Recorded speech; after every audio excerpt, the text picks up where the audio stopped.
Nehemiyas, unang kabanata.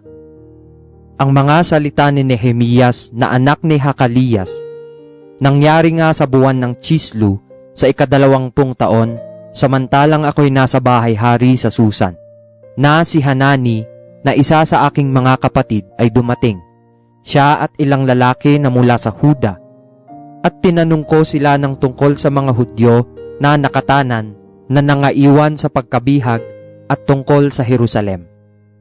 At sinabi nila sa akin, ang nalabi na naiwan sa pagkabihag doon sa lalawigan ay nasa malaking kapighatian at kakutyaan. Ang kuta naman sa Jerusalem ay nabagsak, at ang mga pintuang bayan ay nangasunog sa apoy. At nangyari nang marinig ko ang mga salitang ito na ako'y naupo at umiyak at nanangis na ilang araw, at ako'y nagayuno at dumalangin sa harap ng Diyos ng langit. At nagsabi, aking idinadalangin sa iyo, O Panginoon, na Diyos ng langit, na dakila at kakilakilabot na Diyos, na nag-iingat ng tipan at kaawaan sa nagsisiibig sa Kanya at nag-iingat ng Kanyang mga utos. Pakinggan ngayon ng iyong tainga at idilat ang iyong mga mata upang iyong dinggin ang dalangin ng iyong lingkod na aking idinadalangin sa harap mo sa panahong ito, araw at gabi, dahil sa mga anak ni Israel na iyong mga lingkod, habang aking ipinahahayag ang mga kasalanan ng mga anak ni Israel na aming ipinagkasala laban sa iyo. Oo, ako at ang sangbahayan ng aking magulang ay nagkasala. Kami ay lubhang nagpakahamak laban sa iyo at hindi nangag-ingat ng mga utos o ng mga palatuntunan man o ng mga kahatulan na iyong iniutos sa iyong lingkod na kay Moises. Alalahanin mo, isinasamo ko sa iyo ang salita na iyong iniutos sa iyong lingkod na kay Moises na sinasabi, kung kayo'y magsisalangsang, aking pangangalatin kayo sa lahat na bayan. Ngunit kung kayo'y magsibalik sa akin, at ingatan ninyo ang aking mga utos, at gawin, bagaman ang nangatapon sa inyo ay nasa kaduluduluhang bahagi ng mga langit, akin ngang pipisanin sila mula roon, at dadalhin ko sila sa dakong aking pinili upang patahanin doon ang aking pangalan. Ang mga ito ngay ang iyong mga lingkod at ang iyong bayan na iyong tinubos sa pamamagitan ng iyong dakilang kapangyarihan at sa pamamagitan ng iyong malakas na kamay. O Panginoon, isinasamo ko sa iyo, pakinggan ngayon ng inyong pakinig ang dalangin ng iyong lingkod at ang dalangin ng iyong mga lingkod, na nangasasayahang matakot sa iyong pangalan, at paginhawain mo, isinasamo ko sa iyo ang iyong lingkod sa araw na ito, at pagkalooban mo siya ng kaawaan sa paningin ng lalaking ito. Ngayoy tagahawak ako ng saro ng hari.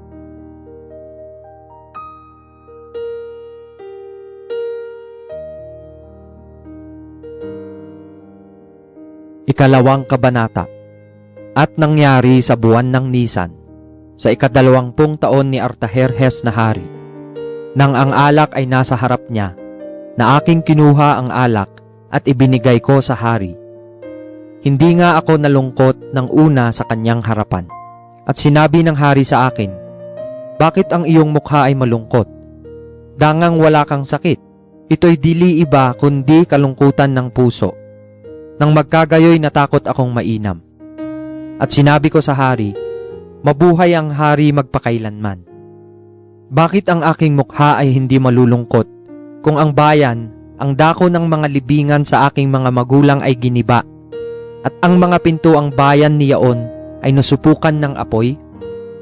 Nang magkagayoy sinabi ng hari sa akin, ano ang iyong hinihiling? Sa gayoy dumalangin ako sa Diyos ng langit. At nagsabi ako sa hari, kung ikinalulugod ng hari at kung ang iyong lingkod ay nakasumpong ng biyaya sa iyong paningin, ay suguin mo ako sa Huda, sa bayan ng libingan sa aking mga magulang, upang aking maitayo. At ang hari ay nagsabi sa akin, ang reyna ay nakaupo naman sa siping niya. Magiging gaano kalaon ang iyong paglalakbay? At kailan ka babalik? Sa gayoy nalugod ang hari na suguin ako, at nagtakda ako sa kanya ng panahon. Bukod dito'y sinabi ko sa hari, Kung ikinalulugod ng hari, bigyan ako ng mga sulat sa mga tagapamahala sa dako roon ng ilog, upang ako'y kanilang paraanin hanggang sa ako'y dumating sa Huda, at isang sulat kay Asaph na tagapag-ingat ng gubat ng hari, upang bigyan niya ako ng mga kahoy na magawang mga tahilan sa mga pintuang daan ng kastilyo na nauukol sa bahay, at sa kuta ng bayan at sa bahay na aking papasukan. At pinagkalooban ako ng hari ayon sa mabuting kamay ng aking Diyos na sumasa akin. Nang magkagayoy pumaroon ako sa mga tagapamahala sa dako roon ng ilog, at ibinigay ko sa kanila ang mga sulat ng hari. Sinugo nga ako ng hari na may kasamang mga punong kawal, ng hukbo at mga ngabayo. At nang mabalitaan ni Sanballat na Horonita at ni Tobias na lingkod na Amonita, ay namanlaw na mainam, sapagkat may naparoong isang lalaki upang hanapin ang ikagagaling ng mga anak ni Israel. Sa gayoy naparoon ako sa Jerusalem, at dumuon akong 3 araw. At ako'y bumangon sa kinagabihan, ako at ilang lalaki na kasama ko, ni hindi ko man isinaysay sa kanino man kung anong inilagak ng aking Diyos sa aking puso, na gawin sa ikagagaling ng Jerusalem. Wala rin namang anumang hayop na kasama ako, liban sa hayop na aking sinasakyan. At ako'y lumabas ng kinagabihan sa pintuang bayan ng Libis, sa makatuwid bagay sa dako ng balon ng dragon, at sa pintuang bayan ng tapunan ng dumi, at minasdan ko ang mga kuta ng Jerusalem, na nangabagsak, at ang mga pintuang bayan na sinupok ng apoy. Nang magkagayoy nagpatuloy ako sa pintuang bayan ng bukal at sa tangke ng hari. Ngunit walang dakong mararaanan ang hayop sa ilalim ko. Nang magkagayoy na maibay ako ng kinagabihan sa batis, at aking minasdan ng kuta, at ako'y bumalik at pumasok sa pintuang bayan ng Libis, at sa gayoy pumihit ako, at hindi na alaman ng mga pinuno kung saan ako naparoon, o kung ano ang ginawa ko, ni hindi ko rin isinaysay sa mga Hudyo, ni sa mga saserdote man, ni sa mga mahal na tao man, ni sa mga pinuno man, ni sa nalabiman na gumagawa ng gawain. Nang magkagayoy sinabi ko sa kanila, inyong nakikita ang masamang kalagayan na kinaroroonan natin, kung paanong ang Jerusalem ay guho at ang mga pintuang bayan nito ay nasunog sa apoy. Kayo'y parito at ating itayo ang kuta ng Jerusalem, upang tayo'y huwag nang maging kadustaan.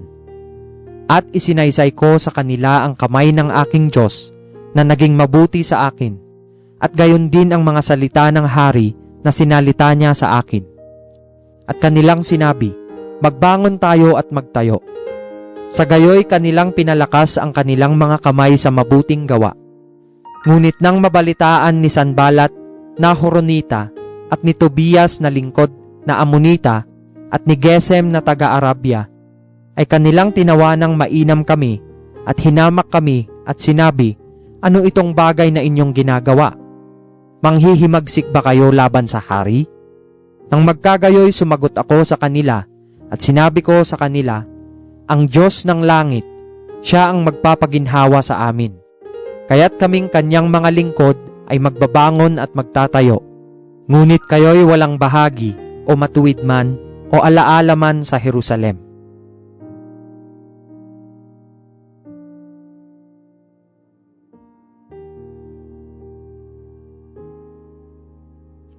Ikatlong kabanata.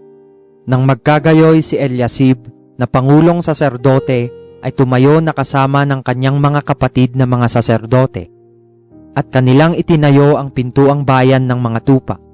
Kanilang itinalaga at inilagay ang mga pinto niyaon. Hanggang sa muog ng Meya ay kanilang itinalaga, hanggang sa muog ng Hananil.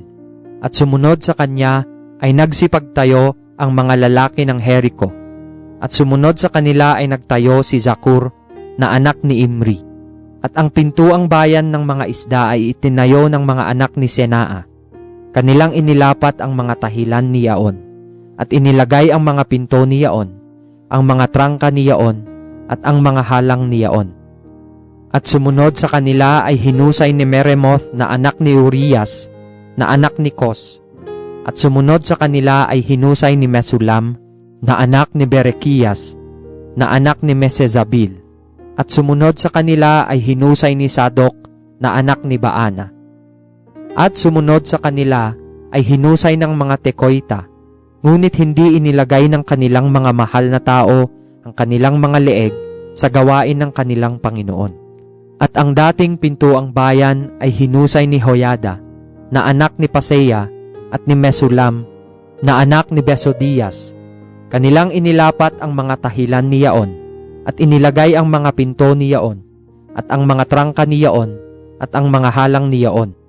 At sumunod sa kanila ay hinusay ni Melatias na Gabaonita, at ni Hadon na Meronotita, ng mga lalaking taga-Gabaon at taga-Mispa, na ukol sa luklukan ng tagapamahala sa dako roon ng ilog. Sumunod sa kanila ay hinusay ni Uziel na anak ni Harhaiya na platero. At sumunod sa kanya ay hinusay ni Hananias na isa sa mga manggagawa ng pabango, at kanilang pinagtibay ang Jerusalem hanggang sa maluwang na kuta. At sumunod sa kanila ay hinusay ni Repayas na anak ni Hur, na pinuno ng kalahating distrito ng Jerusalem.